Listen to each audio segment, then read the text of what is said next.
জিনিসপত্রের এত দাম, বাজারে গেলে আসলে মাথা ঘুরে যায়।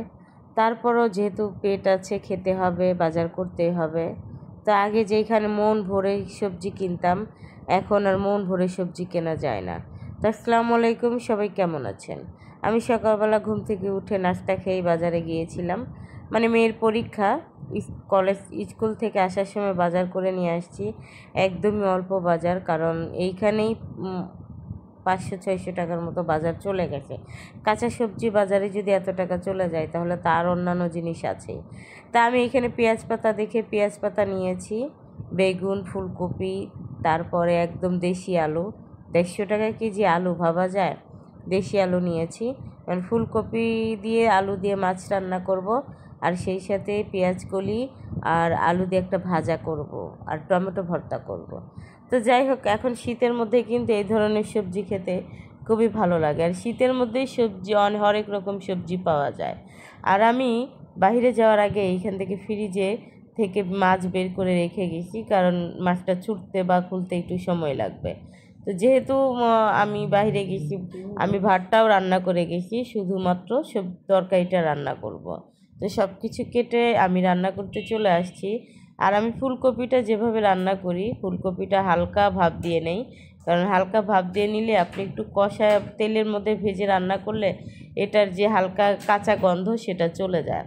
তা আমি ফুলকপি আলু একটু তেলের মধ্যে যে পেঁয়াজ ভাজছি সেটার মধ্যে একটু ভেজে নিব। তারপরে হচ্ছে অন্যান্য মশলা টশলা দিয়ে, তা মশলা বলতে হালকা মশলা, যেমন একটু হালকা ধনিয়া গুঁড়া, একটু মরিচ গুঁড়া আর হলুদ গুঁড়া। আর এই শীতের মধ্যে এইরকম তরকারিতে যদি টমেটো না হয় আর ধনিয়া পাতা না হয়, তাহলে তো কী ভয় বলেন।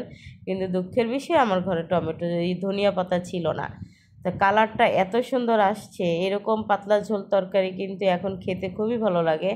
আমরা ছোটোবেলায় খাইতাম, সারা রাত ঠান্ডা হয়ে থাকতো তরকারিটা, সকালবেলা উঠে আঠালো হয়ে থাকতো, আর ঠান্ডা ভাত দিয়ে এত মজা লাগতো রৌদ্রের মধ্যে বসে খেতে, যেটা বলার বাইরে। সেই মজাটা এখন তো আর হয় না।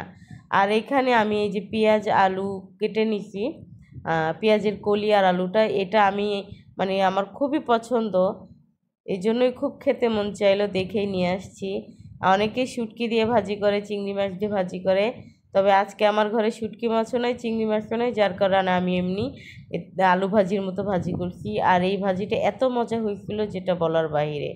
আমি পরে ওভার ভয়েস দিচ্ছি, আমার মন চাচ্ছে যে আমি আবারও ভাত খাই। তো যাই হোক, ভিডিওটা আজকের মতো এইখানেই শেষ করছি। ভিডিওটা ভালো লাগলে লাইক কমেন্ট শেয়ার দিয়ে পাশে থাকবেন। আমরা ভালোবেসে একে অপরকে পাশে রেখে সবাই অনেক দূর এগিয়ে যাব, কারণ এই অনলাইন প্ল্যাটফর্মে কাজ করতে আসছি, যদি ভালোবাসা না দিতে পারি, আমরা এখান থেকে কোনোদিনও